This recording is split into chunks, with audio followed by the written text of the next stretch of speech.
This is a Saturday morning TV log from Big D's Entertainment Rankings and Reviews.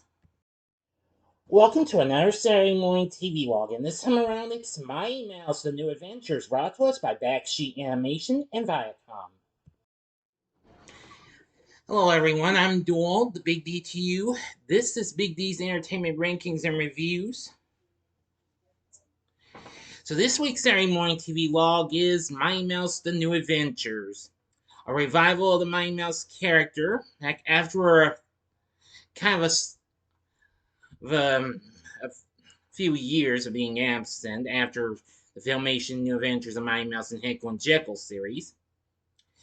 Of course, the show was produced by Bakshi Hyde Ventures, a joint venture of producer John W. Hyde, and Ralph Bakshi, who you may know best for giving us those twisted adult anime films like Fritz the Cat and Heavy Traffic, as well as, well, which those were more mature and to lighter PG rated material like Wizards, Fire and Ice, and even The Lord of the Rings. And this was still before he gave us Cool World in 1993. Oh yeah, plus the and of course it was and the now defunct Terry Toons after it had been out for so long. The show originally premiered on CBS in the fall of 1986 and ran until 1989. Now, the quality of this, as compared with other 80s animated television series, is considered by animation historian Jerry Beck to foreshadow the higher quality animation boom coming in the next decade. It was also one of the very first Saturday morning tunes on CBS to be broadcast in stereo. Now, of course, it was half hour like most of the other series they had on. Each episode consisted of two self contained 11-minute segments. It differed from the earlier incarnations of Mighty Mouse in many ways. It gave the titular character the secret identity of Mike Mouse, a sidekick in the form of the orphan of, well, known as Scrappy Mouse, who knows his Mighty Mouse's true identity. Heroic colleagues such as Bat Bat and his sidekick Tick the Bug Wonder and a League of Super Rodents, as well as introduce new antagonists like P. Pate, Big Murray, Madame Marsupial, and the Cow, who of course is the one villain I mostly remember. He's actually a bull because he's Madame Marsupial's boyfriend and he possesses male traits. Also, Mighty Mouse's original villain, Oil Can Harry, made a couple appearances as well. And also the oh so lovely Pearl Pureheart's in this as well, but she's not always the damsel in distress, and many episodes didn't feature her at all. And of course, it featured his Here I Come to Save the Day, well, as well. Well, however, the rest of his light operatic singing was eliminated from the series. His little phrase is sometimes interrupted as well. Now then, unlike other animated TV shows at the time, even the Mighty Mouse theatrical shorts, the show's format was loose and episodes did not follow a particular formula. Episodes varied from superhero type stories to parodies of shows like The Honeymooners, the Batman TV series, and movies like Fantastic Voyage and Japanese monster films. Plus, there was even comic books and lampooned other cartoons. Now, the series resurrected other Terry Toons characters, but acknowledged the passage of time. Now, aside from Pearl Pure and Noel Can Harry, there would also be some other characters, including Gandy Goose and Sourpuss, who were done by Terry Toons, if I'm not mistaken, 1940. Yes. Yes, I was right. Well, it was created by Paul Terry, though. And, of course, the 1960s Terry Toons character, Deputy Dog, as well. And as well as Bakshi's own creations of the 1960s, the Mighty Heroes appeared, although they're aged and what have you. There's even and Heckle and Jekyll even made a little bit of a special appearance in one episode.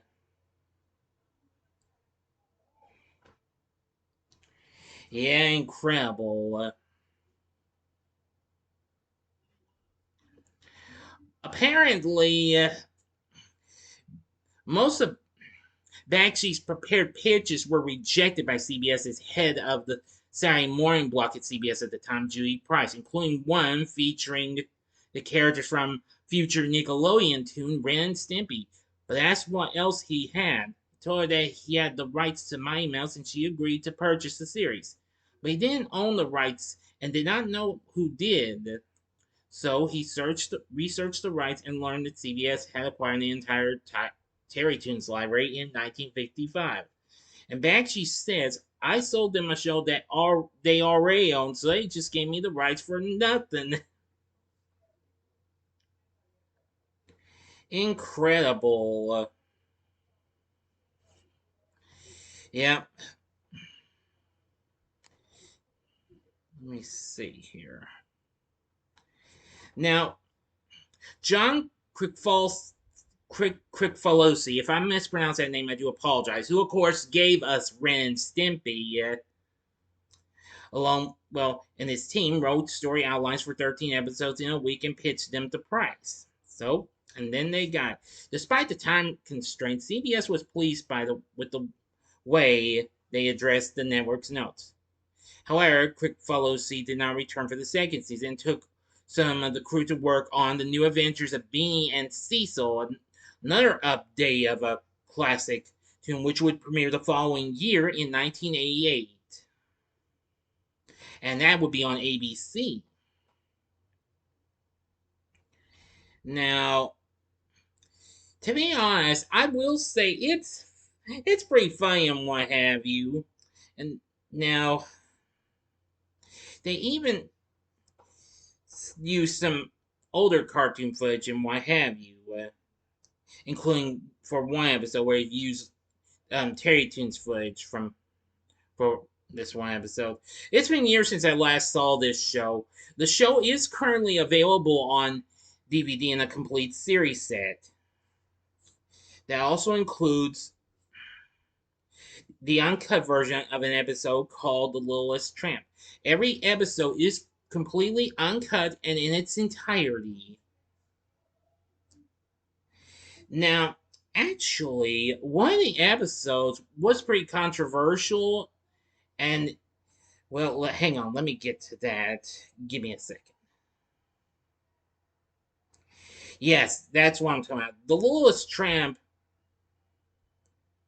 here, well, kind of factually focused on like a drug or something like that.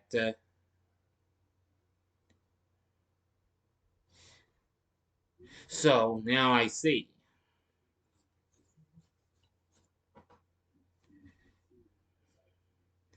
But however, and it sparked lots of controversy, but however, Bakshi defended the episode. He despised drugs and would be out of his mind to show a cartoon character snoring cocaine in a tune. Well, that's understandable and what have you.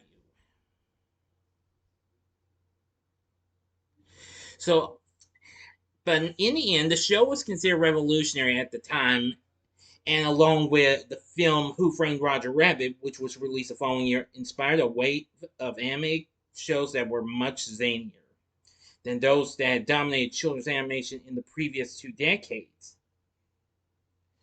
So, anyway, it was also a huge springboard for many cartoonists and animators who would later become famous, like John Crickfalosi, as well as Bruce Timm, who would produce Batman the Animated Series, Jim Reardon, writer for Tiny Toon Adventures, Wally, and The Simpsons. Well, he'd be a director for The Simpsons anyway. Tom Minton was a writer and producer for many Warner Bros. Television tunes.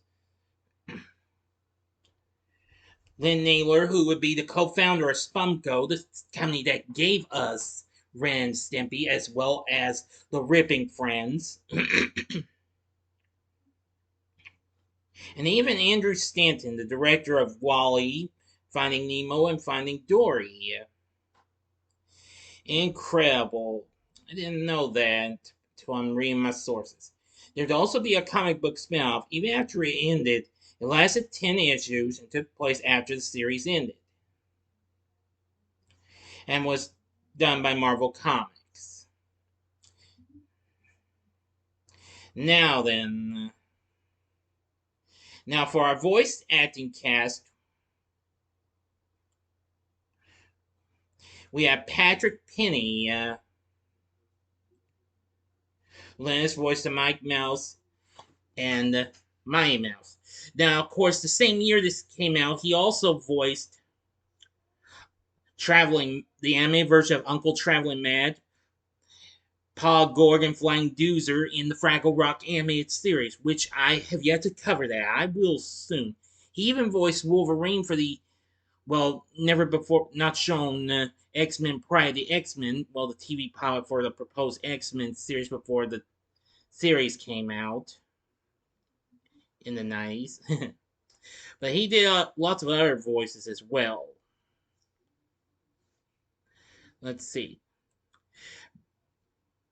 Maggie Roswell voices Pearl Pureheart. Dana Hill voices Scrappy Mouse. Don't let that name fool you. Because he's not like the certain other Scrappy we know who was well soon to be Splitsville. But I think you get the point. Charlie Adler, who would go on. This would be one of his early works. He would go on the same year this came out. He voiced Tex Hex and Deputy Fuzz and others in Filmation's last series, Brave Star. He'd also voiced Paddington Bear for Hanna-Barbera, as well as the titular characters of Cartoon Network's Cow and Chicken, and also Buster Bunny in Tiny Toon Adventures voices the character of Bat, which is a take of Batman and other characters. Joe Lasky, whom that same year would be playing Uncle Beano Frolic on TV's Out of This World, voiced the character of Sourpuss, who I've read is a, let's see, well, I just know he's a sidekick to one of these here characters. Well, sorry everyone. It's hard for me to figure this out. Let's see.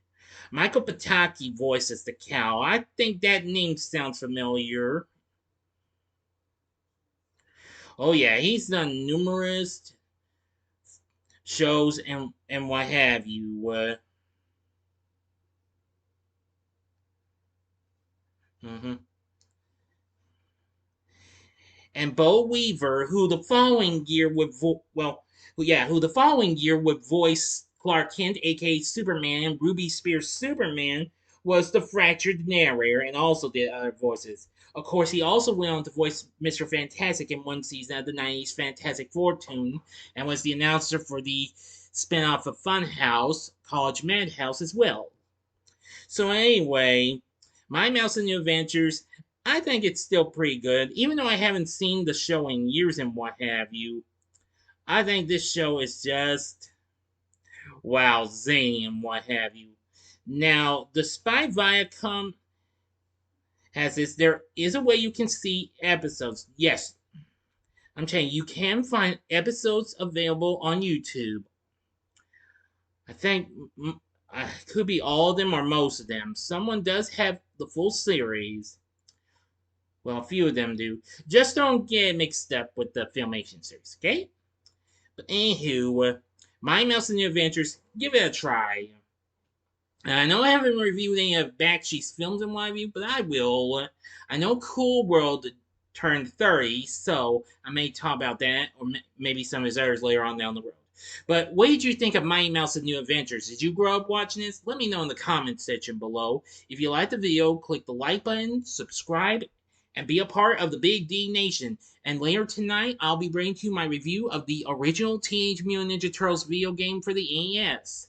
So if you enjoyed this video, consider to check out the videos for these other superhero tunes. In the upper left-hand corner is the Saturday Morning TVLog for the Ruby Spears Superman, which is actually celebrating its 35th anniversary this month, as a matter of fact. The upper right-hand corner is the Saturday Morning TVLog on the Mighty Heroes, Terry Toon's last series, or go to the bottom left hand corner and see the Saturday Morning TV log I did on the new adventures of Mighty Mouse and Heckle and Jekyll from 1979.